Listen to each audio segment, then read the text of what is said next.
በሕይወታችን በቤተሰቦቻችንና በንግድ ሥራዎቻችን ላይ እንዴት ተጽዕኖ እንደሚያደርጉ በማንሳት ተግባራዊ መመሪያዎችን ያቀርባል። ዲጂታል ነጋሪት።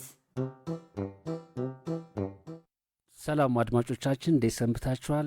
ዲጂታል ነጋሪት የራዲዮ ፕሮግራም ተጀምሯል። ዲጂታል ነጋሪት የራዲዮ ፕሮግራም ዘወትር እሁድ ከቀኑ 7 ሰዓት እስከ 8 ሰዓት በኮቨናንት ሀብ የጥብቅና ድርጅት ከአራዳ ኤፍኤም 95.1 ጋር በመተባበር ዘወትር ወደ አድማጮች የሚቀርብ ፕሮግራም ነው። ዛሬ አብረናችሁ የምንቆየው ከኮቨናንት ሀብ የጥብቅና ድርጅት ጠበቃ እትመት አሰፋ እንዲሁም እኔ ጠበቃ ፍቃዱ አንዳርጌ ከቴክኒሻናችን ሳይቶም ጋር አብረን እንቆያለን። ቀደም ሲል በነበረው ሳምንት የፌዴራል ጠቅላይ ፍርድ ቤት የሰበር ሰሚ ችሎት አሰራርን በተመለከተ አንዳንድ ሀሳቦችን እያነሳን ስንወያይ ቆይተናል። አሁንም ያልጨረስናቸው ሀሳቦች ስለነበረ በክፍል 2 እንመጣለን ባልነው መሰረት ዛሬም በክፍል 2 ተገናኝተናል ማለት ነው። ጠበቃ እትመት አሰፋ እንዴት ሰነበትሽ? እግዚአብሔር ይመስገን። እንዴት ሰንብተሻል? ሳምንቱ እንዴት አለፈ? ጥሩ ነው፣ እግዚአብሔር ይመስገን። ያው እንግዲህ ጥብቅና ስራ ትንሽ ቢዚ ያደርጋል፣ ያራርጣል። ያው እንግዲህ በባለፈው ሳምንት የነበርነው ውይይት ፌዴራል ጠቅላይ ፍርድ ቤት ሰበር ሰሚ ችሎት አሰራርን የሚመለከት ነበርና የተለያዩ ሀሳቦችን አንስተናል። አንደኛ ካንቺ ነው እንዲሁም የጀመርነው የፌዴራል ጠቅላይ ፍርድ ቤት ሰበር ሰሚ ችሎት የነበረሽን ቆይታ፣ ከዛ በተጨማሪ ደግሞ ወደ ህጉ ማዕቀፍ መጠን የፌዴራል ጠቅላይ ፍርድ ቤት ሰበር ሰሚ ችሎት ሆነ የክልል ሰበር ሰሚ ችሎቶች ያላቸው የህግ ማዕቀፍ ምንድን ነው የሚለውን ሀሳብ አንስተናል። ከዛ በተጨማሪ ደግሞ ከህግ ማዕቀፉ አልፎ ደግሞ መሰረታዊ የህግ ስህተቶች የሚባሉት ምንድናቸው የሚሉትን አንስተናል ማለት ነው። ቀጣይ ውይይታችን የነበረው የፌዴራል ጠቅላይ ፍርድ ቤት የሰበር ሰሚ ችሎት የሚወስን ስነ ስርዓት መመሪያ አውጥቷል። እሱን ተከትሎ ነው። ስለዚህ ውይይታችን ዛሬ በዛ ጉዳይ ላይ ነው የሚሄደው ማለት ነው። ወደ ውይይታችን ከመግባታችን በፊት አድማጮቻችን ሀሳብ፣ አስተያየት እንዲሁም ጥያቄ ካላችሁ በአጭር መልእክት ቁጥር 8545 እንዲሁም ደግሞ በስልክ ቁጥር 0115558431 እንዲሁም የመጨረሻውን 32 በማድረግ ሀሳብ፣ አስተያየት ወይም ጥያቄ ካላችሁ ልታደርሱን ትችላላችሁ። ዲጂታል ነጋሪት ውይይታችን ይቀጥላል። ትመት ወደ ውይይታችን ስንገባ እንግዲህ በዋናነት የፌዴራል ጠቅላይ ፍርድ ቤት ሰበር ሰሚ ችሎት መመሪያ አውጥቷል። ይህ መመሪያ ዝርዝር ነገሮችን የያዘ ነገር ነው። ስለዚህ እስኪ በቅድሚያ ይሄ መመሪያ መሰረታዊ የሚባል ነገሮች ምን ነገሮችን ያካትተ ነው የሚለው ነገር ላይ እስኪ ትመት። እሺ፣ አመሰግናለሁ ፍቃዱ። እንግዲህ እንደምታውቀው የፌዴራል ጠቅላይ ፍርድ ቤት ሰበር ሰሚ ችሎት ቀደም ሲል ክርክሩን የሰበር አቤቱታ አቀራረቡን ይመራ የነበረው በሁለቱም የስነ ስርዓት ህጎች መሰረት ነው። በታፔር ስነ ስርዓት ህግና በወንጀለኛ መቅጫ ስነ ስርዓት ህግ መሰረት ነው ነበረ። የራሱ የሆነ የተለየ የስነ ስርዓት ህግ የክርክር አመራር ህግ አልነበረውም። የሰበር ሰሚ ችሎቱም ከሴታፑም ጀምሮም ከአላማውም ከተሰጠው ስልጣን ጀምሮም ደግሞ የተለየ ከመሆኑ ጋር በተገናኘ በመደበኞቹ የስነ ስርዓት ህጎች ብቻ ሳይሆን መመራት ያለበት የራሱ የሆነ የስነ ስርዓት ህግ ያስፈልጋል የሚል እሳቤ ቀደም ሲል በተለያየ ጊዜ ፍርድ ቤቱን በመሩት አመራሮች ነበረ። ስለዚህ አሁን በ2015 ዓመተ ምህረት መመሪያ ቁጥር 17/2015 የፌዴራል ጠቅላይ ፍርድ ቤት ሰበር ሰሚ ችሎት የስነ ስርዓት መመሪያ ወጥቷል። ይህን መመሪያ እኔ በጣም ፓራዳይም ሽፍት ነው ማለት እፈልጋለሁኝ። በጣም ይሄንን መመሪያ ተግባራዊ ያደረጉ አካላትንም ማድነቅ እፈልጋለሁ። ምክንያቱም የሰበር ሰሚ ችሎቱ ከራሱ ልዩ ባህሪ አንጻር ክርክር የሚመራበት የራሱ የሆነ የስነ ስርዓት መመሪያ የሚያስፈልገው ከመሆኑ ጋር በተያያዘ ነው። መመሪያው በአጠቃላይ 22 አንቀጾች አሉት ፈቃዱ። በእነዚህ 22 አንቀጾች ላይ ይህ መመሪያ ያመጣቸው ዋና ዋና ሀሳቦች ምንድናቸው የሚለው ዋና ዋናዎቹ ላይ ብቻ ትኩረት አድርጌ በግልጽ ደስ ይለኛል።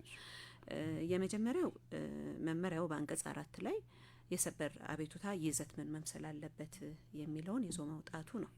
በመመሪያው ላይ በግልጽ እንደተቀመጠው የሰበር አቤቱታ በአንቀጽ 27 መሰረት ለችሎቱ የሚቀርበው የሰበር አቤቱታ መግቢያውን ሳይጨምር በ3 ገጽ መቅረብ አለበት ብሎ ነው የሚያስቀምጠው።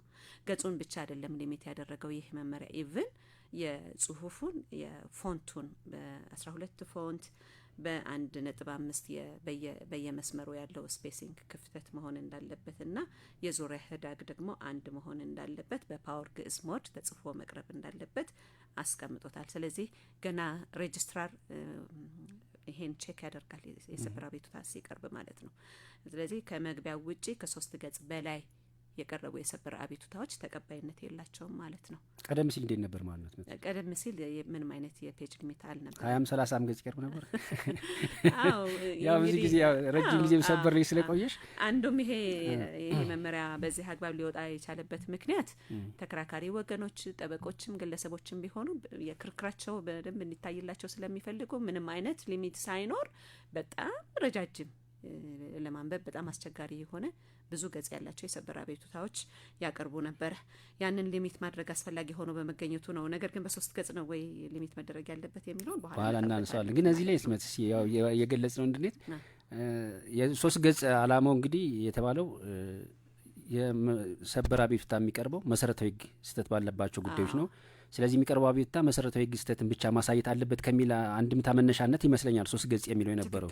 ቀደም ሲል አሁን 30 ወይም 40 ገጽ ይቀርብና የትኛው ፍሬ ነገር ነው የትኛው መሰረታዊ ሕግ ስህተት ነው የሚለው መለየት ስለማይቻል ይመስለኛል ሀሳቡ። በኋላ ምን አይነት ውጤት አምጥቷል የሚለውን እናወራለን። ስለዚህ ወደ ቀጣዮች ሌላ ወደ ሀሳቦቹ ሌላው ከዚሁ አንቀጽ ጋር በተገናኘ የሰበር አቤቱታው በ3 ገጽ ሊሚት ተደርጎ መቅረብ እንዳለበት ይደነግግና ነገር ግን ማብራሪያ ናቸው ብሎ የሚያምናቸው ነገሮች ካሉ ባለ ጉዳዩ ወይም የሰበር አቤቱታ አቅራቢው አታችመንትን አባሪ አያይዞ ማቅረብ አለበት ይላል።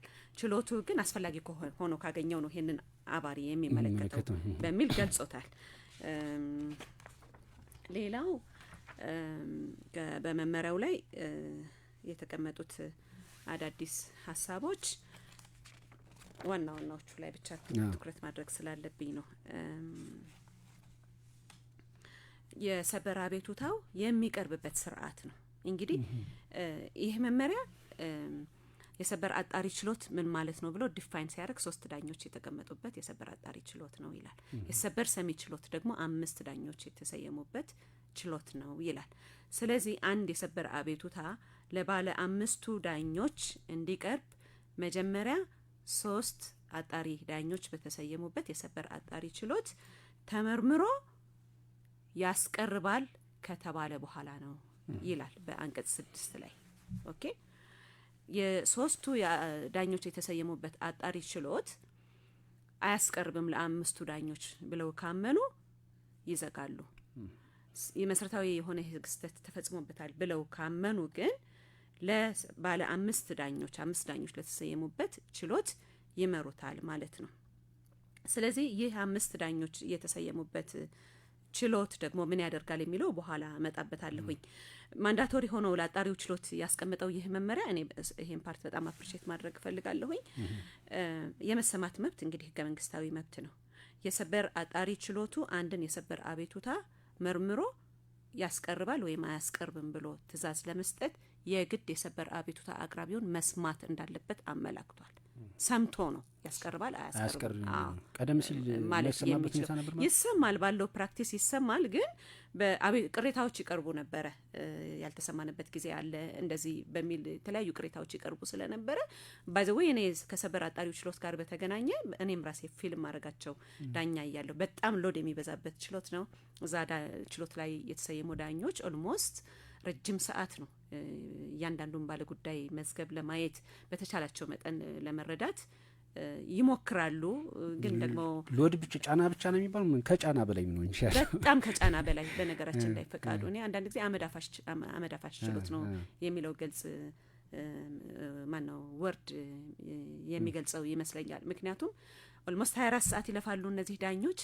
ነገር ግን ደግሞ በውጭ ነው አሁን ድሮም ዳኛ ሳልሆንም በፊት ሆነ አሁንም ወጥቼ ብዙ ሰው ደግሞ ይማረርበታል በችሎት በተለይ አጣሪ ላይ ያለው ነገር ላይ በጣም ከባድ ሎድ ያለው ችሎት ከመሆኑ ጋር በተገናኘ እኔ የዚህ ችሎት አደረጃጀት ራሱን ችሎ መፈተሽ መቻል አለበት። ዳኞቹ ሪሊፍ ማግኘት መቻል አለባቸው።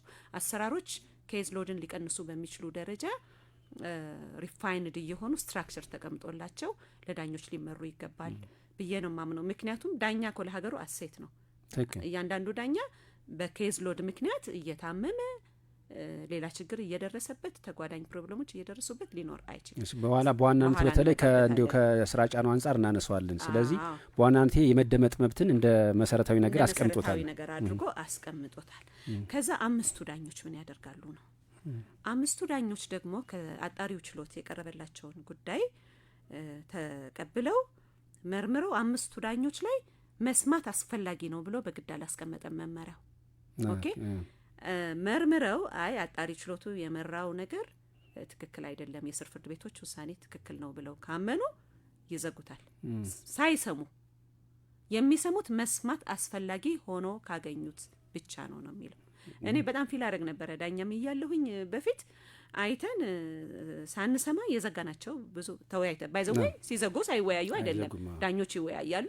የስር ፍርድ ቤት ውሳኔ ትክክል ነው ብለው ካመኑ መስማት ሳያስፈልጋቸው ይዘጋሉ። ነገር ግን እንደ ባለ ጉዳይ እንደ ጠበቃ ሆነህ ደግሞ ስታስበው ጠበቃ ባለ ጉዳይ ተዘጋጅቶ ዳኞቹ ይሰሙኛል ብሎ ይመጣል። አይ የእርሶ ጉዳይ አያስቀርብም ብለናል በዚህ ምክንያት ሲባል ትንሽ ተገማችነቱ ለምን ያራሱ ብዙ ጊዜ አሁን በተለይ ከሶስት ሰው ያስቀርባል ተብሎ ወደ 5ቱ ሲመራ የባለ ጉዳይ ምን አይነት አስተሳሰብ ይይዛል? በቃ ቢያንስ ጉዳይ ቅሬታ በተወሰነ ኪስን ተቀባይነት አግኝቷል ብሎ ያስባል። ልክ ጠርተሹ ሰሚው ደግሞ ሲዘጋ ደግሞ ተመልሶ እምነት የማጣቱ ነገርን ይፈጥራል። ትክክል ነው።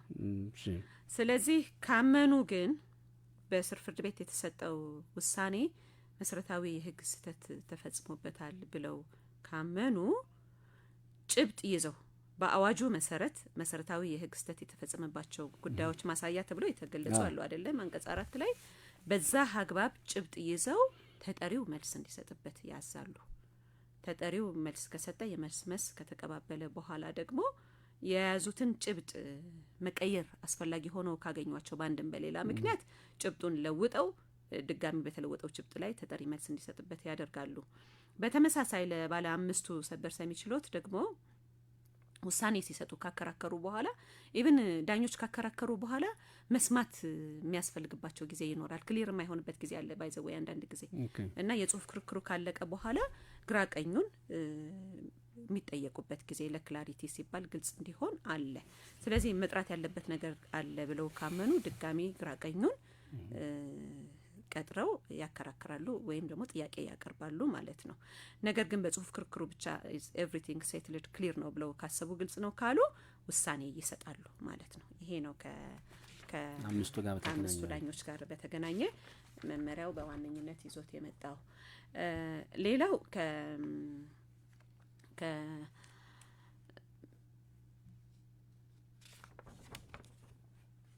ከሪማንድ ጋር መልሶ ከመመለስ ጋር በስር ፍርድ ቤቶች ሰበር ሰሚ ችሎቱ በስር ፍርድ ቤቶች የተሰጠው ውሳኔ መርምሮ ስህተት ተፈጽሞበታል ብሎ ካመነ መሰረታዊ የሆነ ህግ ስህተት ተፈጽሞበታል ብሎ ካመነ አንዳንድ ጊዜ ጭብጥ በአግባቡ አልተያያዘም፣ መያዝ የነበረበት ጭብጥ አልተያዘም ተብሎ በጣም በርካታ መዝገቦች ሪማንድ የተደረጉበት ጊዜ አለ።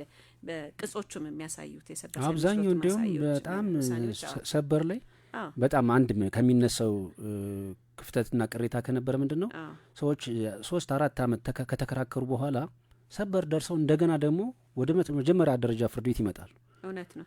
እኔ አሁን በስራ አጋጣሚ ገጥሞኝ ያውቃል። 2-3 ሰበር ደርሰው የመጡ ጉዳዮች ይኖራሉ እና በተለይ ከሪማንድ ጋር በተለይ ወደ ታች ፍርድ ቤት ከመመለስ አንጻር አንዱ ይነሳ የነበረው ነው ቅሬታ የነበረውና ከዚህ አንጻር እንግዲህ እንትኑን መልሶታል ማለት ነው። መልሶታል በደንብ። ይሄ በአንቀጽ 9 ላይ የሰበር ሰሚ ችሎቱ ስልጣን በሚለው ላይ በንዑስ ቁጥር 2 ላይ በግልጽ አስቀምጦታል።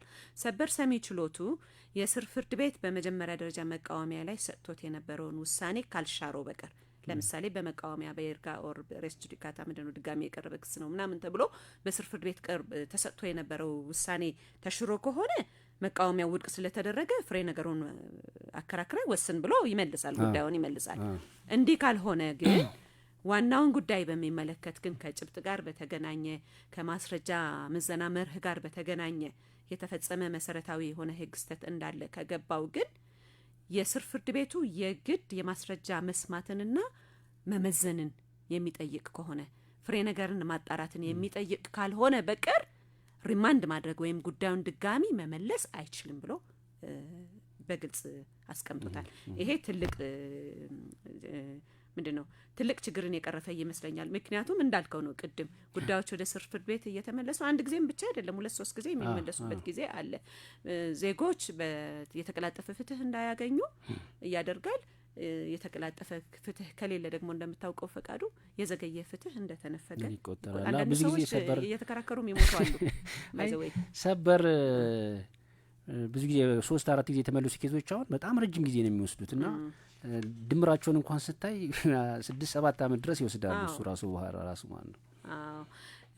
ሌላው ከዚህ ከመጥሪያ አደራረስ ጋር በተገናኘ በፍትሐብሔር ጉዳዮች በወንጀል ጉዳዮች ብሎ አስቀምጦታል። እሱን እኔ ሪኮመንድ ማደርገው በተለይም ከወንጀል ጉዳዮች ጋር መመሪያው ጋር የተቀመጡት አሁን አዲስ የወንጀለኛ መቅጫ ስነ ስርዓት ህግ ስላለ እንደገና ሪቪዥን የሚጠይቁ ሀሳቦች ያሉ ይመስለኛል። የሚመለከተው አካል እንደገና ቢያያቸው ቢያስብበት የሚል ሀሳብ ለማስተላለፍ እፈልጋለሁኝ።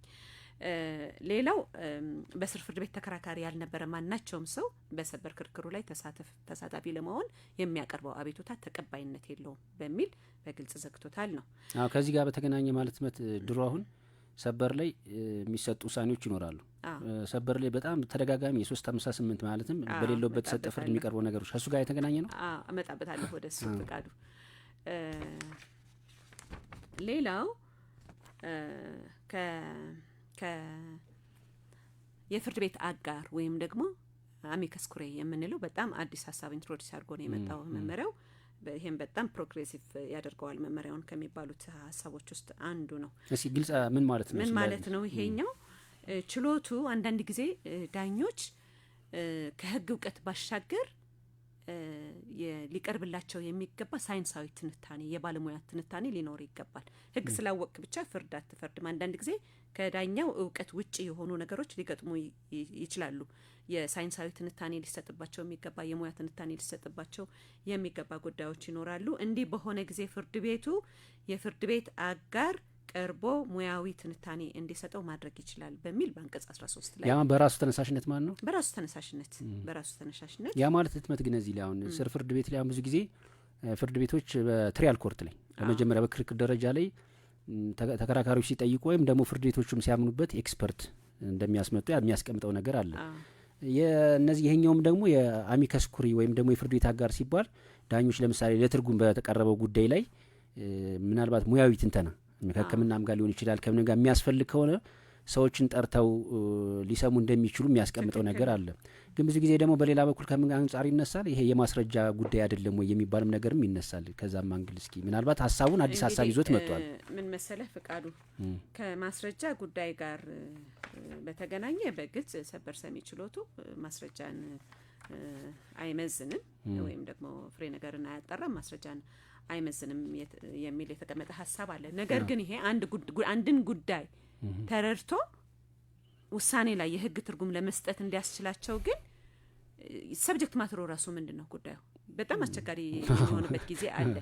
ትርጉም ለመስጠት ራሱ በጣም ከግብር ጉዳዮች ጋር በተገናኘ ከጉምሩክ ክርክሮች ጋር በተገናኘ ከሕክምና ጉዳዮች ጋር በተገናኘ ከኮንስትራክሽን ጉዳዮች ጋር በተገናኘ ባይዘዌ በዳኛ እውቀት ብቻ ሊወሰኑ የማይችሉ ሙያዊ ትንታኔ የሚጠይቁ በጣም በርካታ ጉዳዮች ስላሉ በዚህ አግባብ እኔ መቀመጡ በጣም አፕሪሼት አደርጋለሁኝ ፍቃዱ። ሌላው አዋጁ አዲስ ያስቀመጠው ሀሳብ ማነው መመሪያው አዲስ ያስቀመጠው ሀሳብ የፍርድን መቃወም ስለሚቻልበት ሁኔታ የሚለው ነው። እንግዲህ በቀደም በስነ ስርዓት ህጉ ላይ በፍትሐብሔር ስነ ስርዓት ህግ ቁጥር 358 መሰረት አንድን ፍርድ የምንቃወምበት ምንድነው መብት ተሰጥቶናል። ፍርዱ መብታችንን የሚነካ ከሆነ በሌለንበት የተሰጠ ውሳኔ ከሆነ የክርክሩ ተሳታፊ ሳንሆን የተሰጠ ውሳኔ ከሆነ ማለት ነው። በሰበር ደረጃ ይሄ መቃወሚያ የሚቀርብበት ስርዓት ምን ይመስላል የሚለውን ግን መመሪያው በደንብ ጋይድ አድርጎ እትመት ግን እዚህ ፍርድ መቃወም ምን የሚለውን ነገር አድማጮቻችን እንዲረዱት ያ ባለ ህግ ባለሙያዎች ብቻን ስለማይሆኑ ፍርድ መቃወም አሁን ለምሳሌ አንድ ዳኛ ወይ አንድ ጠበቃ ወይ አቃቢ ሊረዳው ይችላል። ግን አሁን ሌሎች ማህበረሰብ ፍርድ መቃወም ምንድነው? ፍርድ መቃወም እንግዲህ አንድ ሰው እሱ በሌለበት ወይም ደግሞ እሱ ተከራካሪ ሳይሆን የተሰጠ ፍርድ ይኖራል። ይሄ ፍርድ ግን ባንድም በሌላ ምክንያት የሱን መብት የሚነካ ከሆነ የተከበረው ፍርድ ቤት በዚህ ጉዳይ ላይ የሚመለከተኝ አካል ነኝ እኔን ተከራካሪ ሳታደርግ የሰጠኸው ውሳኔ መብቴን የሚነካ ስለሆነ ወደ ክርክሩ ገብቼ ተከራክሬ ወስንልኝ ብሎ አቤቱታ የሚያቀርብበት ከፍርድ በኋላ ማለት ከፍርድ በፊት የጣልቃ የሚገባበትም ስላለ ይሄኛው ከፍርድ በኋላ ስላለው ነገር ነው ይሄ እና ይሄንን በሚመለከት መመሪያው የፍርድ ውሳኔ በመቃወም የሚቀርብ አቤቱታ ተቀባይነት የለውም ብሎ በንዑስ ቁጥር 1 በ16 ንዑስ ቁጥር 1 ላይ ያስቀምጣል። በልዩ ሁኔታ ግን ደግሞ የሚፈቅድባቸው ጊዜዎች ይኖራሉ። በሁለት ምክንያት ነው።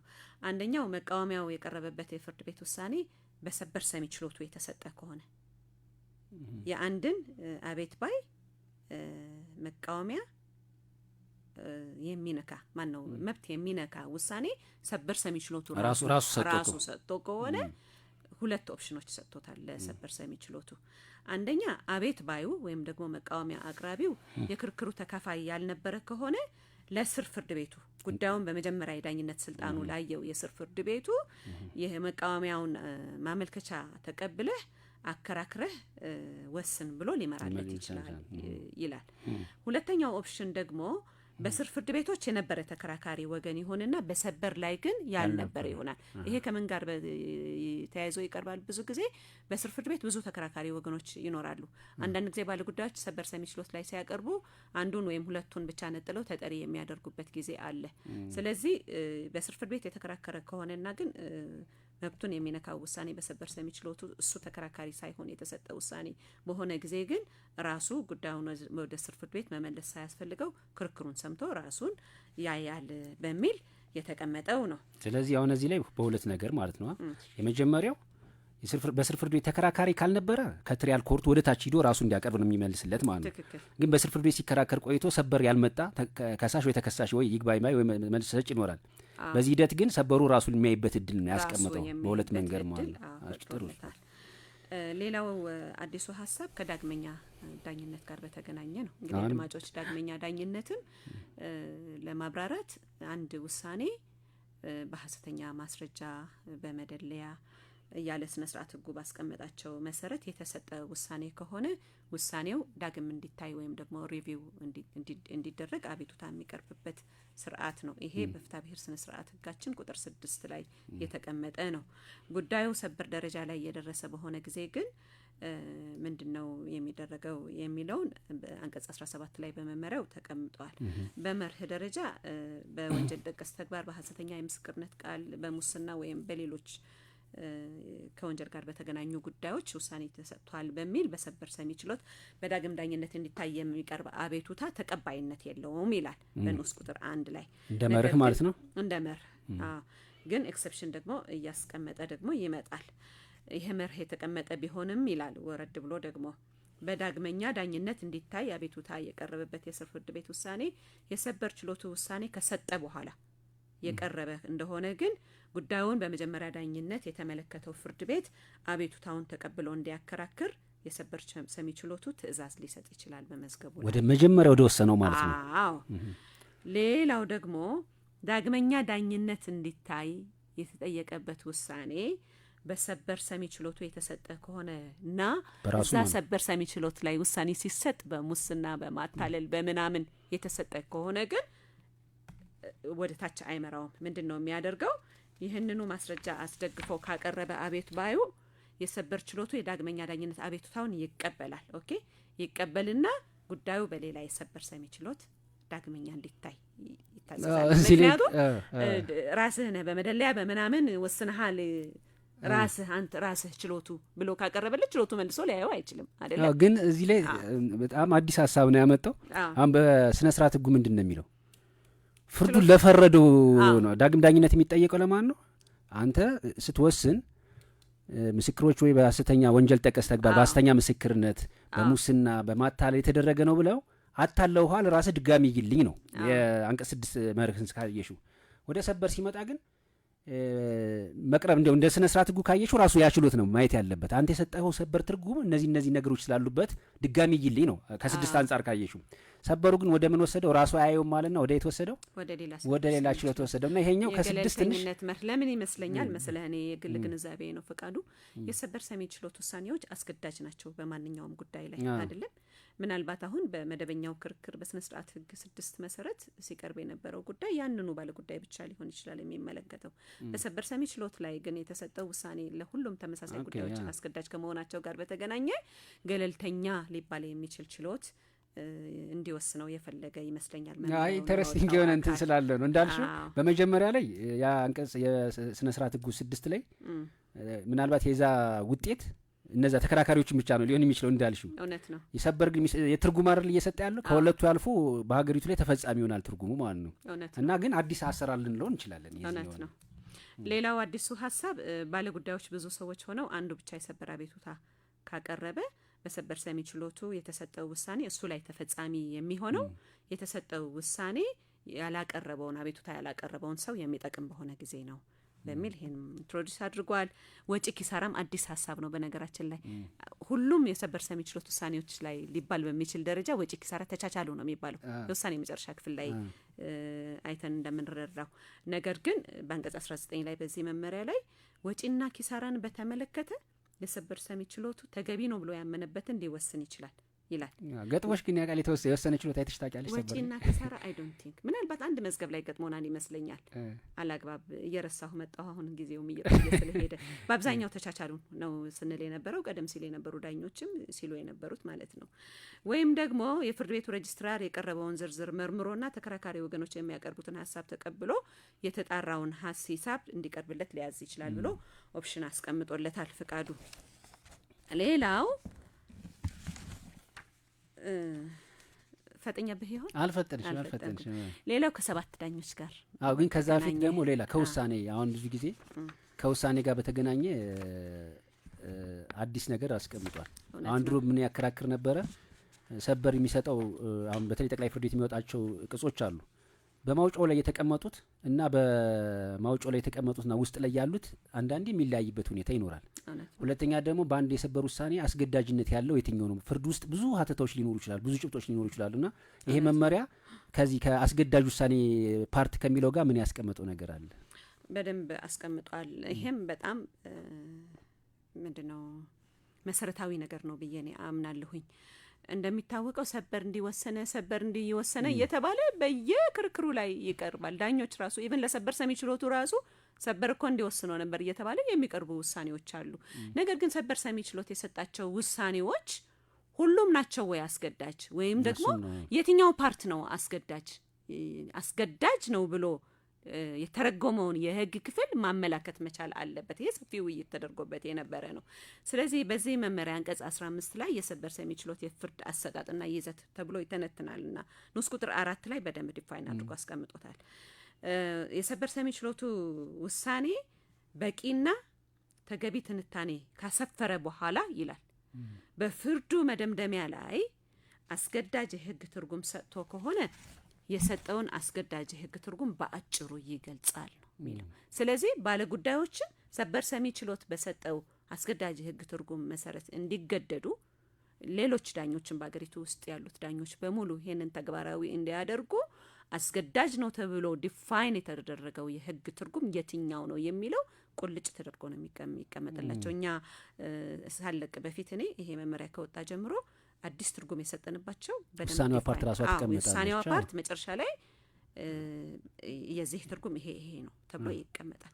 ስለዚህ እዚህ ነው የሚሆነው። ቀላል ነው ልጅ ከምናን ግን ብዙ ጊዜ አሁን በተለይ ከስጦታም ጋር ሊሆን ይችላል። አንዳንድ ውሳኔዎች አሉ ቦዲያቸው ላይ ውስጥ ላይ የፍርድ ሀተታው ላይ በጣም ብዙ ሀሳቦችን ያነሱና መጨረሻ ላይ የምትደመደመው ነገር ደግሞ ለክርክር የተያዘችው ጭብጥ ላይ ነው የሚሆነው እና ብዙ ጊዜ በጠበቆች በዳኞች መካከል ምን አይነት ክርክር ይነሳል ማለት ነው። ይሄ እኮ ኢሹ እዚህ ውስጥ አድሬስ ተደርጓል አልተደረገ የሚለው አለና ቢያንስ ይሄ የውሳኔ ፓርቱ መጨረሻ ላይ መመላከቱ ትንሽ እንደ ትልቅ እንደ መፍትሄ ሊሆን ይችላል የሚል ሀሳብ አለ። ምን መሰለህ ፍቃዱ አሁን ሰበር ሰሚ ችሎት የሰጣቸው ውሳኔዎች ቅጽ 28 ደርሰዋል አይደለም? እነዚህን ሁሉ ቅጾች ብትፈትሽ አንዳንድ ጊዜ ማውጫ አለው አይደለም? ማውጫው ላይ እንደዚህ ተብሎ የስነ ስርዓት ህጉ እንደዚህ ተብሎ ዲፋይን ተደርጓል ወይም ተተርጉመዋል ይልና ይሄ ሀሳብ ዋናው ክፍል ላይ ሄደህ ከፍተህ ስታየው ላታገኘው ትችላለህ። ኢቭን ራሱ ይሄ ወደፊትም አንዱ ሊያስተካክለው የሚገባ በአሰራር ደረጃ ሰበር ሰሚ ችሎቱ ይሄን ይመስለኛል እኔ ማውጫው የሚያመለክተው ሐሳብ በትክክል የተጠቀሰው ውሳኔ ላይ መገለጽ መቻሉን አረጋግጦ ነው ማተም ያለበት። እዚሁ ላይ ምንም ገልጬ ቢሄድ ሴንስ ማድረገው የትኞቹ ውሳኔዎችስ ናቸው አሁን እየወጡ ያሉት? እኔ አዝናለሁ በነገራችን ላይ የሰበር ሰሚ ችሎቱ ውሳኔዎች ወረቀት ስለተገኘ ወይም ማተሚያ ገንዘብ ስለተገኘ ብቻ እየታተሙ ጠቅላላ መውጣት አለባቸው ብዬ አላምንም። አንደኛ አስገዳጅ የህግ ትርጉም የተሰጠባቸው ብቻ መውጣት አለባቸው። ሌላው ተደጋጋሚ ውሳኔዎች አንደኛው ቅጽ ላይ ያለ ሌላው ቅጽ ላይ ኢቭን ራሱ እንግዲህ የፌዴራል ጠቅላይ ፍርድ ቤት ሰበር ሰሚ ችሎት የሀገሪቱ የመጨረሻ ፍርድ ቤት ነው አይደለም? በአጻጻፍ ራሱ እኮ በአጻጻፍ ቴክኒክ ራሱ ስማርት ያደረጉ ውሳኔዎች ናቸው መውጣት ያለባቸው አይደለም እንዴ?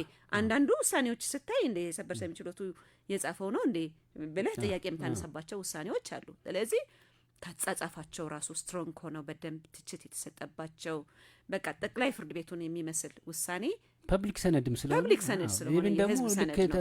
ነገ የሚመጣው ትውልድ የሚማርበት ነው። እንደዚህ ነው እንደ ፍርድ የሚጻፈው እንደዚህ ነው ያተታው ፍርድ አጻጻፍንም የሚያሳይበት መሆን መቻል አለበት። እኔ በደንብ ደግሞ የህግ ትርጉም የተሰጠባቸው ያልተደጋገሙ ተለቅመው በአንድ ጥራዝ እኔ ትልቅ ስራ የሚጠይቅ ይመስለኛል። ይሄ 28ቱም ጥራዞች ኮምፓይል ተደርገው ቢለቀሙ እየተደጋገሙ የወጡ በጣም ሀሳቦች አሉ። መቼ ነው ሰበር ሰሚ ችሎቱ ትርጉም መስጠት የሚያቆመው? አናውቅም። እሺ በኋላ እናነሳለን። እስኪ አንድ ሙዚቃ ረፍት በኋላ እንመለሳለን። ያው አድማጮቻችን ሀሳብ አስተያየት ካላችሁ በ85 45 አጭር መልእክት ቁጥርና ልትገልጹልን ትችላላችሁ። የሰበር አሰራርን በተመለከተ ነው እያቀረብንላችሁ ያለ ነው። ዲጂታል ነጋሪት የራዲዮ ፕሮግራም ዘወትር እሁድ ከቀኑ 7 ሰዓት እስከ 8 ሰዓት ከአራዳ ኤፍኤም 95.1 ጋር ኮቨናንት ቤት ጥብቅና ድርጅት የሚቀርብ ፕሮግራም ነው። ከሙዚቃ ረፍት በኋላ ተመልሰን እንገናኛለን።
እሺ አድማጮቻችን ተመልሰናል። ያዳመጣችሁት ያላችሁት ዲጂታል ነጋሪት የራዲዮ ፕሮግራም ነው። አራዳ ኤፍኤም 95.1 ከኮቨናንት ሀብ የጥብቅና ድርጅት ጋር በመተባበር የሚያቀርቡ ፕሮግራም ነው። አብረናችሁ ያለ ነው ከኮቨናንት ሀብ የጥብቅና ድርጅት ጠበቃ ትመት አሰፋ፣ የቀድሞ ፌዴራል ጠቅላይ ፍርድ ቤት ሰበር ሰሚ ችሎት ሰብሳቢ ዳኛ እና አሁን የኮቨናንት ሀብ የጥብቅና ድርጅት ማኔጂንግ ዳይሬክተር ስለ ሰበር አሰራር የነገረችን ይገኛል። እንግዲህ ትመታውን ተመልሰናል። እንግዲህ ያቆምነው ቅድም በዋናነት የመመሪያው የሰበር አሰራር መመሪያን በተመለከተ መሰረታዊ ነገር ከያዛቸው ውስጥ የሰባት ዳኛን በተመለከተ እንደጀመርሽልን ነው ያቆምነው የነበረው። እሺ እንቀጥል ትመት እስኪ። እሺ ፍቃዱ አመሰግናለሁ። ዳግም እንግዲህ ይሄ መመሪያ ከሰባት ዳኞች ጋር በተገናኘ በአንቀጽ 14 ላይ ያስቀመጠው ሀሳብ አለ። ከሰባት ያላነሱ ዳኞች ባይዘው ከሰባት ያላነሱ ዳኞች ነው እንጂ ከዛም በላይ ሊሆን ይችላል። ከዛም በላይ ሆኖ ከሰባት በላይ ሆኖ የተሰጠ ፍርድ ግን እኔ አላስታውስም። ዞሮ ሰባት ነው። እንዴት ይታያል የሚለው ለማስቀመጥ ሞክሯል። የሰበር ችሎቱ በራሱ አነሳሽነት ወይም ደግሞ በባለ ጉዳዮቹ አመልካችነት ቀደም ሲል የተሰጠው የሰበር ሰሚ ችሎት ውሳኔ እንዲቀየር አቤቱታ ሊቀርብለት ይችላል የሚል ሀሳብ አለ። ይሄኛው በቂና አሳማኝ ምክንያቶች በመተንተን ራሱ ችሎቱ ወይም ደግሞ ባለጉዳዮቹ ካቀረቡለት ማለት ነው ለፌዴራል ጠቅላይ ፍርድ ቤት ፕሬዝዳንት ሊያቀርበው ይችላል ይላል። ፕሬዝዳንቱም ከሰበር ችሎቱ የቀረበለትን ጥያቄ መሰረት በማድረግ በአዋጁ አንቀጽ 26 ንዑስ አንቀጽ 2 ስር በተሰጠው ስልጣን መሰረት ከሰባት ያላነሱ ዳኞች በሚሰየሙበት ችሎት እንዲታይ ያደርጋል ይላል። ንዑስ 2 ላይ ደግሞ ምን ይላል? በዚህ መሰረት የቀረበው አቤቱታ ከሰባት ያላነሱ ዳኞች በሚሰየሙበት የሰበር ችሎት ቀርቦ የሚታየው ይልና አስቀድሞ የተሰጠው አስገዳጅ ሕግ ትርጉም በተሰጠባቸው የሰበር ሰሚ ችሎት ውሳኔዎች መካከል ተቃርኖ ካለ ተቃርኖ ካለ መኖሩ ሲረጋገጥ ሊቀየር፣ ሊሻሻል፣ ሊለወጥ ይችላል በሚል ዲፋይን አድርጎታል። አሁን እንደኔ እምነት በአዋጁ 1234 አንቀጽ 26 ላይ አስቀድሞ የተሰጠው የሰበር ሰሚ ችሎት ውሳኔ ሊለወጥ የሚችለው በተለያዩ አሳማኝ ምክንያቶች ነው። ችሎቱ በባለጉዳዮች አመልካችነት ወይም በራሱ አነሳሽነት ቀድሞ የሰጠውን አስገዳጅ የሕግ ትርጉም በተለያዩ ምክንያቶች ማሻሻል አስፈላጊ ሆኖ ካገኘው ይልና በቂና አሳማኝ ምክንያቶችን በመዘርዘር ያቀርባል ለፕሬዝዳንቱ ነው የሚለው። አሁንም እኔ ግልጽ አሰራር አልተዘረጋለትም ብዬ ነው ማምነው። ምክንያቱም እኔም እንደ አንድ የሰበር ሰሚ ችሎቱ ዳኛ በፊት ሳለቅ በፊት ለምሳሌ አንድ የቀድሞ የተሰጠ አስገዳጅ ሕግ ትርጉም እንዲቀየር አንዱ ዳኛ ሲያምን ነው፣ አምስቱም ዳኞች ሲያምኑ ነው፣ ሁለቱ ሲያምኑ ነው፣ ግልጽ አይደለም። ይሄን መመሪያ በስንት ዳኛ ሲታመን ነው የሚለው ግልጽ አላደረገውም። እኛ አንድ መዝገብ ላይ ምን ገጥሞን ያውቃል? ከአምስታችን ዳኞች ውስጥ ሁለቱ በአንድ ጉዳይ ላይ አስቀድሞ የተሰጠው የሰበር ሰሚ ችሎት አስገዳጅ የሕግ ትርጉም ሊቀየር ይችላል የሚል እምነት ነበራቸው። ሶስቱ ዳኞች ደግሞ ሊቀየር አይገባም የሚል እምነት ነበረን።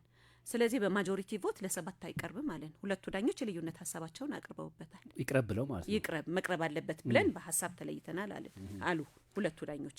ሶስቱ ዳኞች ደግሞ ማጆሪቲ ወይም አብላጫ ድምጽ ስለነበራቸው አይ አስገዳጅ ሕግ ትርጉሙ የሚቀየርበት ግራውንድ እንዳለ ያሳመነን ነገር የለም ብለን ማጆሪቲ ቮት ያዝን ማለት ነው። ስለዚህ ባለጉዳይ አንዱ ራሱ ካመነበት እንዲቀየር አቤቱታ የማቅረብ ስልጣን ከተሰጠው ዋይኖት አንዱ ዳኛ እስካመነበት፣ ሁለት ውስጥ ዳኛ ካመነበት የትኛው አሰራር ነው ሄስ ደግሞ የሚዘጋቸው የሚከለክላቸው ዳኞቹ የሚለው ግልጽ አሰራር የለም። ግን እዚህ ጋር የተገናኘ ትመት እስኪ ያው እንግዲህ መሰረታዊ የሚባሉ ነገሮችን አንስተናል። አንድ ይሄ መመሪያ ከያዘው የሰባት ዳኞች የሚሰራበትን ነው። ሌሎችም ክፍተቶችም አሉ። ስለዚህ በዚሁ አጋጣሚ አሁን ካነሳሽው አይቀር መሰረታዊ የሚባሉ ነገሮችን ስለጨረስን ወደ ክፍተቶቹ እንሂድና ከዚሁ ከሰባት ዳኛ ላይ እንጀምር። አሁን ከዚህ ጋር በተገናኘ እንግዲህ እንዳልሽው አዋጁ በቂና አሳማኝ ምክንያት ሲኖር ለፕሬዚዳንቱ ይቀርባል። ፕሬዚዳንቱ ወደ 7 ዳኛ እንዲታይ ይደረጋል በማለት ያስቀምጣል። ይሄ መመሪያም ደግሞ በዚህ በተመሳሳይ ምን ጨምሮ አስቀምጧል? ከሰበር ውሳኔ ተቃራኒ ውሳኔ ከተሰጠ ተብሎ አስቀምጧል። ስለዚህ በ7 ዳኛ የሚታዩ ጉዳዮች ምን አይነት ጉዳዮች ናቸው? አሁን መመሪያው ውስጥ ይሄን አድሬስ በማድረግ በኩል በቂ ነገር አስቀምጧል ወይ የሚለውን ነገር እስኪ ትመት። ጥሩ ጥያቄ ነው ፍቃዱ። አንደኛ መመሪያው ምን አይነት ጉዳዮች ናቸው በ7 ዳኛ የሚታዩት ጉዳዮች? ምን አይነት ነገር ሲገጥም ነው አስቀድሞ የተሰጠው የህግ ትርጉም የሚቀየረው የሚለው አዋጁም ሆነ መመሪያው በግልጽ ያስቀመጠው ነገር የለም። በተለይ አዋጁ በተለያዩ ምክንያቶች ይላል። መመሪያውም ተመሳሳይ ሀሳብ ይዞ ይመጣና የጨምራት ነገር በሰበር ሰሚ ችሎቱ ውሳኔዎች መካከል ተቃርኖ ካለ ነው። እንደኔ እምነት አንደኛ የፍርድ ቤቶች ሚና ዜጎች ረክተው እንዲኖሩ የሀገራቸውን የህግ ሲስተም የፍርድ ቤቶች ውሳኔ አሰጣጥ አምነው ረክተው የእለት ተእለት ስራቸውን እንዲከውኑ ወደ ኢኮኖሚያዊ እንቅስቃሴዎች እንዲገቡ ማድረግ ይመስለኛል። ይመስለኛል ሳይሆን ነው። ስለዚህ ሰበር ሰሚ ችሎቱ የሰጣቸው ውሳኔዎች በሆነ ጊዜ ወይም የፍርድ ቤቶች አመራሮች ስለተቀየሩ ወይም ደግሞ የሆነ ጊዜ ብቻ እየተቀያየሩ የሚሄዱ ከሆነ የችሎቱ አሰራርም ሆነ ውሳኔ ፕሬዲክትድ አይሆንም፣ ተገማች አይሆንም። እሺ፣ በአንድ ውሳኔ ምክንያት ረግተው የነበሩ ሰዎች አሁን ደግሞ ያንን ውሳኔ የሚቀይር ነገር ሲመጣ ምንድን ነው ሜሳክ ውስጥ አማርኛ ምንድን ነው የሚባለው? ሌላ ትርምስ ውስጥ ነው የሚገባው። የዜጎችን መብት ኢቭን እንትን የማለት የመደፍጠጥ ሀሳብ አላቸው። ለምሳሌ አንድ ምሳሌ ልንገርህ። በወላጆቻቸው ይዞታ ላይ ፈቅደውላቸው ቤት ሰርተው እየኖሩ ያሉ በጣም ብዙ በርካታ ኢትዮጵያውያን አሉ። አሁን በቅርብ ጊዜ ሰበር ሰሚ ችሎቱ የሰጠው ውሳኔ ፈቅደውላቸው ቢኖሩም የበፊቱ ውሳኔ ፈቅደውላቸው ከሰሩ ባለቤት ይሆናሉ የሚል ነበር። አሁን ደግሞ ባለቤት መሆን አይችልም። ይሄን በፋሚሊ መካከል ራሱ ስለዚህ ጥንቃቄ ያስፈልገዋል ማለት ነው። እዚህ ላይ ግንት እና ጥብቅ መስፈርት ያስፈልገዋል። እኔ ጥብቅ መስፈርት አሁን በቅርብ ጊዜ ወዲህ ፍቃዱ በጣም በርካታ የሰበር ሰሚ ችሎት ውሳኔዎች እየተቀየሩ ነው። እዚህ ላይ አንድ ጥያቄ ምን ይላል አዋጁ ወይም ይሄን መመሪያ ምን ይላል? ቅድም እንዳነሳሽው ባለጉዳዮች ያቀርባሉ። ኢቭን ዳኞችም ችሎቱም ሊጠይቅ ይችላል። እንዳልኩሽ ችሎቱ ደግሞ በልዩነት ሲሆን አብላጫውን የሚፈጸመው ወይስ የሚለውም ነገር ራሱን የቻለ አከራካሪ ነው። ከዚህ ላይ ግን ምን ይላል ሁለቱ አዋጁም መመሪያውም ፕሬዚዳንቱ ወደ 7 ዳኛ እንዲታይ ሊያደርግ ይችላል ይላል። ባያደርግስ? ግልጽ አይደለም። ባያደርግ ምን ይሆናል? እስኪ ከገጠማችሁ ነገሮች አሁን ለምሳሌ እንደዚህ አቀርቦ አይታይም ተብሎ የበት ሁኔታ ካለም እስኪ ትመጣ ወደሱ መጣልሃለሁኝ። ምን ሀሳብ ረሳሁ መሰለኝ ይሄን ጥያቄ ስትጠይቀኝ። ጥያቄህን ልጨርስ መጀመሪያ። ምን ይሆናል መሰለህ አንዳንድ ጊዜ በ7 ዳኛ ታይቶ እንዲታይ አስፈላጊ ሆኖ አግኝቼዋለሁ ብሎ ችሎቱ ይመራል። መርቶ አይ አስቀድሞ የተሰጠው ውሳኔ ሊለወጥ አይገባም የሚል አቋም ሊያዝ ይችላል። በፕሬዚዳንት ደረጃ ሁሉንም የሰበር ሰሚ ችሎት ውሳኔዎች በ7 ዳኛ ያያያቸው ታይተው የተሰጡ ውሳኔዎች አስቀድሞ የተሰጠውን ውሳኔ የሻሩ የለወጡ ናቸው እንጂ ሊለወጥ አይገባም ተብሎ የተሰጠ ውሳኔ የለም። ኦኬ፣ ያ ማለት ምን ማለት ነው? በ7ቱ ዳኞች ታይቶ ፕሬዝዳንቶቹንም ጨምሮ ሊለወጥ አይገባም የሚል ሀሳብ ካለ አሁን ባለው አሰራር በየትኛው ህግ እንደሆነ ባይገባኝም መልሰው 5ቱ ዳኞች ናቸው የሚያዩት። የሚቀየር ከሆነ ብቻ ነው 7ቱ ዳኞች የሚሰየሙት። ስለዚህ መልሶ ጉዳዩ ለችሎቱ ይሄዳል ማለት ነው። ይሄም በፕራክቲስ የመጣ እንጂ በእኔ እምነት ግልጽ የሆነ አሰራር የለም። እኔም እስከማስታውሰው ድረስ መልሶ 5ቱ ዳኞች ነው የሚያዩት የሚል አሰራር የለም። ስለዚህ ይሄ መመሪያ ይሄንን ክሊር አድርጎ ይዞ መውጣት ነበረበት ብዬ አምናለሁ።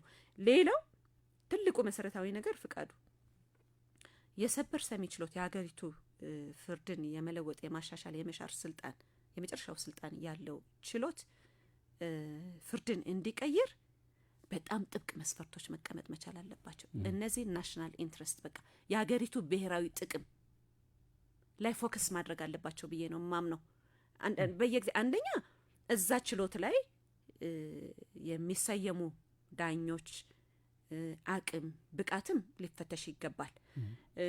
ምክንያቱም የመጨረሻ ፍርድ ስለሚሰጡ ማለት ነው።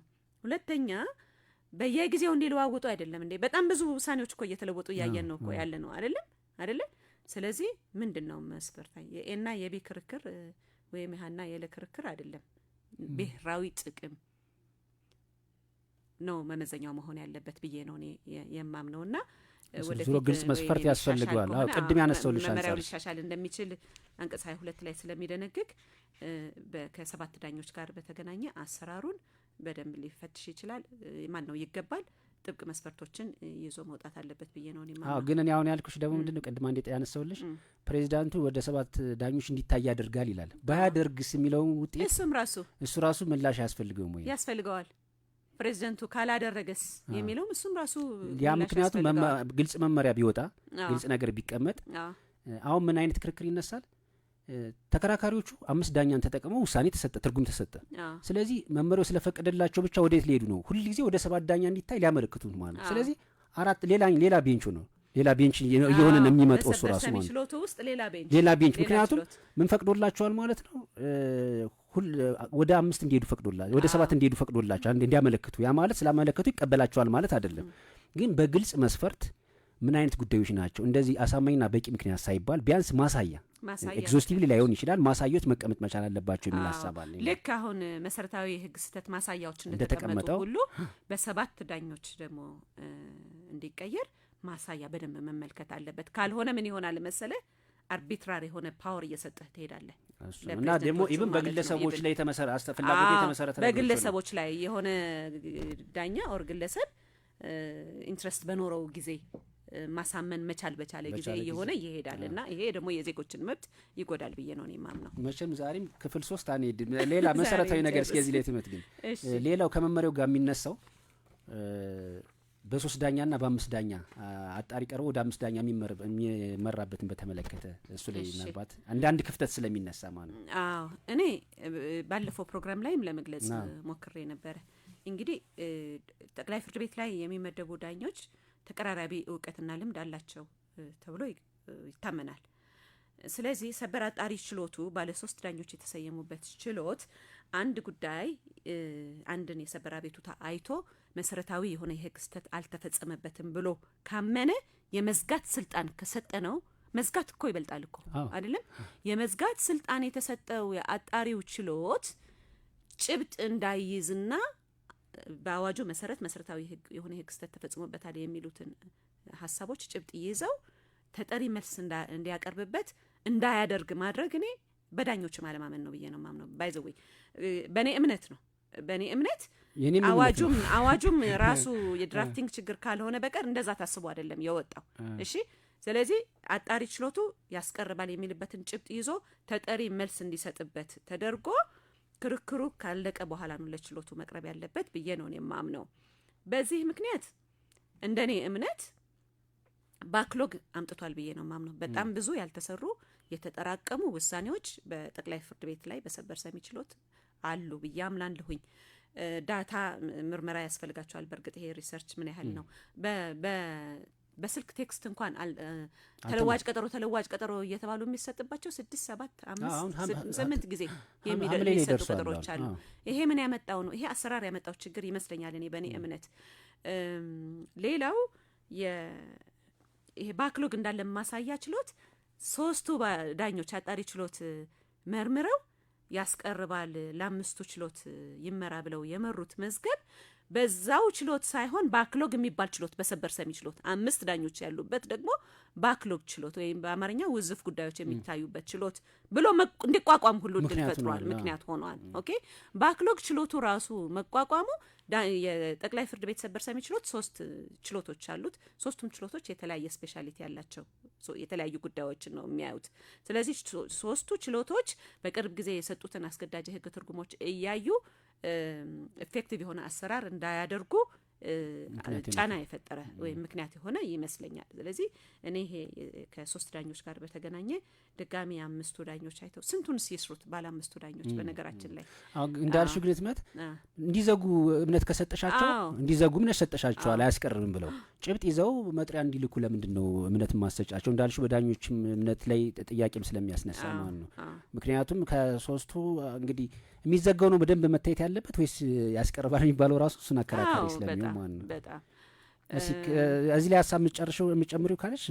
ሌላው እዚህ ጋር እኔ ከሶስቱ ዳኞች ጋር በተገናኘ እኔ በርግጥ ሶስቱ ዳኞች ያሉበት አጣሪ ችሎት ላይ ተመድቤ ሰርቼ አላቅም። ግን ደግሞ ጓደኞቼ ነበሩ የዳኞች ሲሰሩ የነበረ የሌላው ችሎት ዳኛ 6 ተኩል ኬዝ አስተናግዶ ጨርሶ እነሱ እስከ 8 ሰዓት እስከ 8 ተኩል ምሳ የማይበሉበት ጊዜ አለ። በጣም የኬዝ ጫና አላቸው እነዚህ ዳኞች።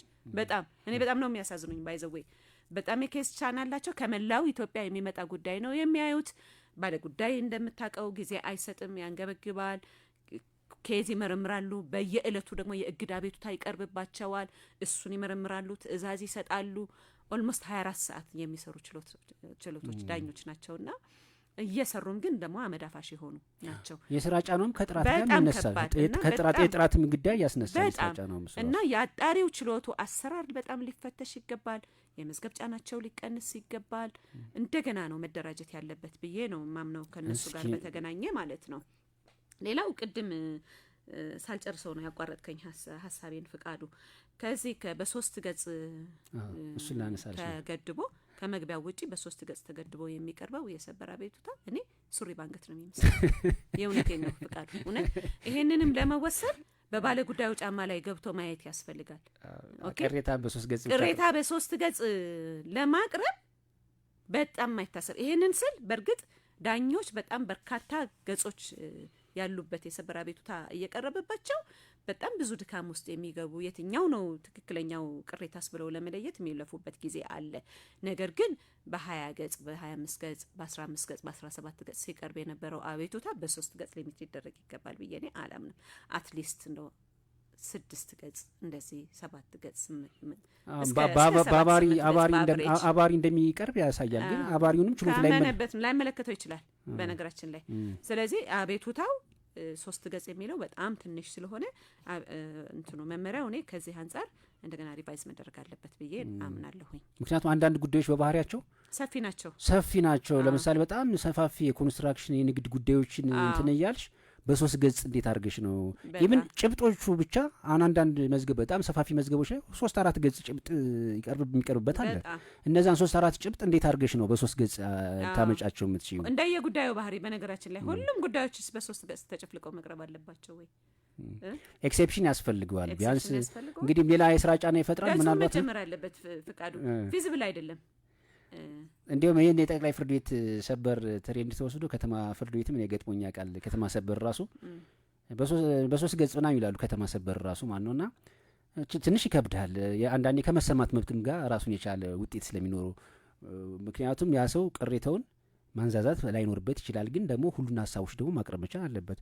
እኛውን መልሱ ስንባል አሁን እንዴት እንደምናሳጥረው ቆራርጠን ታያለሽ ተቀምጠን አማርኛ እያሳጠርሽ እያወጣሽ ነውና ኢቭን ሀሳብሽን ራሱ ማትገልጽባቸው ሁኔታዎች ይፈጠራሉ። በሙሉ ይዘቱ ሀሳብህን እንዳታቀርብ እንቅፋት ይሆናል። መልካም ጥሩ ውይይት ነው እያደረግን የቆየ ነው። እስኪ ምናልባት እንግዲህ ሰዓታችን ክፍል 3 እንዳንቀጥል እንግዲህ ይበቃ እና ለዚህ ላይ እስኪ ምናልባት የምታስተላልፊው መልእክት ካለ አስተላልፈሽ ፕሮግራማችን እንቋጭ። እዚህ ላይ ሀሳቦች ያልተነሱም ካሉ ባጭሩ እንግዲህ እኔ በመጨረሻ ማስተላለፍ የምፈልገው መልእክት ፍቃዱ ከሰበር ሰሚ ችሎቱ አሰራር ጋር በተገናኘ ከዚህ በፊት በፋና ብሮድካስቲንግ ቴሌቪዥን ሰፊ ገለጻ ሰጥቼበታለሁ።